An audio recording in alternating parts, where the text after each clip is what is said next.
سکھر سے آپ کو اہم خبر دیں گے۔ سکھر میں خیمہ بستی میں رزق کی بے حرمتی، کھانے کی تقسیم کا عمل چھینا جھپٹی کی نظر ہو گیا۔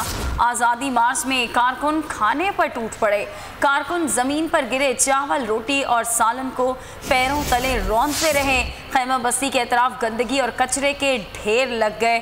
اس وقت آپ مناظر بھی بول کی اسکرین پر دیکھ سکتے ہیں کہ کس طرح سے کھانے پینے کی بے حرمتی کی گئی ہے۔ سکھر سے یہ خبر آپ تک پہنچا رہے ہیں، جہاں پر خیمہ بستی میں رزق کی بے حرمتی کی گئی ہے اور کھانے کی تقسیم کے عمل کے دوران چھینا جھپٹی دیکھنے میں آئی۔ آزادی مارچ کے یہ کارکنان تھے جو کہ کھانے پر ٹوٹ پڑے، کارکن زمین پر گرے، چاول، روٹی اور سالن کو پیروں تلے رونتے رہے۔ خیمہ بستی کے اطراف گندگی اور کچرے کے ڈھیر لگ گئے۔ مناظر اس وقت آپ کے سامنے ہیں، رزق کی بے حرمتی کی گئی ہے۔ سکھر میں لگے یہ کیمپ میں جو کہ آزادی مارچ کے حوالے سے کیمپ لگایا گیا تھا، اور جب یہاں پر کھانا تقسیم کیا گیا تھا تو سب لوگ اپنے اس آزادی مارچ کو بھول کر اس کھانے پر ٹوٹ پڑے، اور نہ صرف کھانے پر ٹوٹ پڑے بلکہ رزق کی کھلے عام بے حرمتی بھی اس وقت آپ بول کی اسکرین پر دیکھ سکتے ہیں کہ زمین پر روٹی چاول گر پڑے ہیں، اور یہ تمام افراد، یہ تمام کارکنان جو کہ آزادی مارچ کے لیے باہر نکلے تھے، کس طرح سے رزق کو اپنے پیروں تلے رونتے آگے بڑھ رہے ہیں۔